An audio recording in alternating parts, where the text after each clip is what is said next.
When it comes to your training and getting in shape, a lot of people, especially around my age, seem to think that you need to just absolutely annihilate your body with every single session. I don't necessarily agree with that all of the time. Let's take today's workout, for example, today's leg session.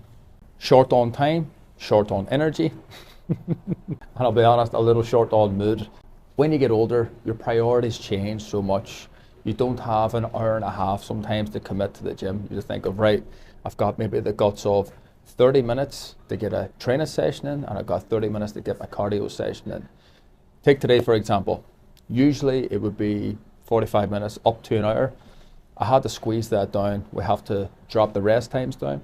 We've got to increase the tempo of our sets a little bit, but still keep in mind that we've got the objective that we need to have some kind of high quality session put in order for us to make even just a little bit of progress so that the session isn't wasted. Essentially, exercise number 1, leg extension. 5 sets, working off a rep range of 20 reps to warm up until working sets of being 10 reps.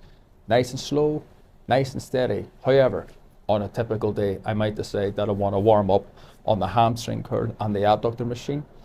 4 sets back to back just to get a good bit of blood in around my legs. Warm up my hip flexors because as I've gotten older, I've got a few problems with my back.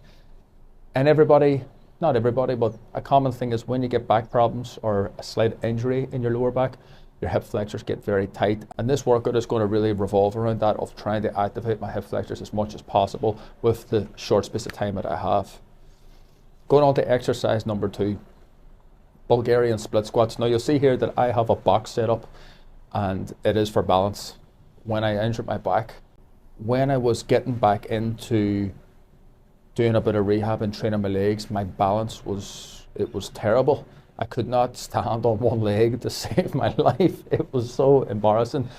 However, I worked up where I have a box to balance so I can focus on really squeezing the muscle, squeezing the leg, and really focus on getting the majority of the work done. Then with the box, you're able to go from leaning on it for basically to control all sense of balance with your body. You can progress it up to 2 fingers. Now I've progressed it up to the point where I'll put the box on the outside of my leg that I'm trying to work, and it's there just to act as a bit of a guide. So if I go to lose my balance a little bit, I can push my knee slightly out, and that way I'm able to use the box for a bit of balance, but I'm still not relying on the box fully. It's an easy way to help get a good session in. You're not trying to lift crazy weight. I'm not trying to do that. I'm just trying to get enough, I suppose, stimulus on the muscle in order for myself to make a little bit of progress and help push me through this cut. This is one of the leg sessions that I use, which helped me get in this kind of shape, which I'm very proud of at the grand age of 34. I say that because I am proud of punch of it. It didn't take a lot of work to get out of shape. It was actually quite a lot of fun. However, I found that as you get older, you've got to dedicate a little bit of time and you got to be smart with it. Third exercise, once again, I wanted to activate my hip flexors as much as possible, get as much glute activation as possible. It's going to help with my back, and it's going to help with loosening up, strengthening up my hip flexors at the end of the day, which is going to help reduce my back pain.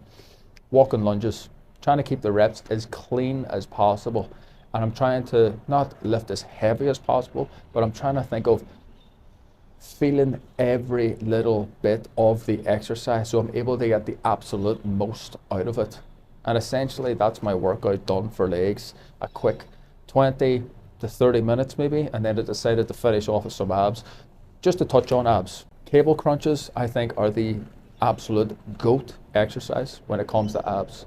You can really load them up. Excuse the size of my glutes here.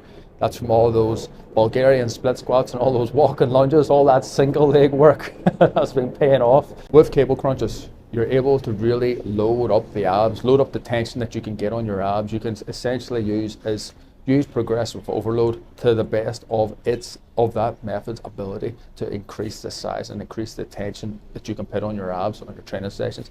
If you're not doing this exercise for abs, you're missing out big time. As always, I've got a small channel. I fucking hate those motorbikes. but I really wanted to grow, and I'd really appreciate it if you could hit that subscribe button, leave a like, drop a comment, let me know if it's good, let me know if it's shit. I'll see you in the next one.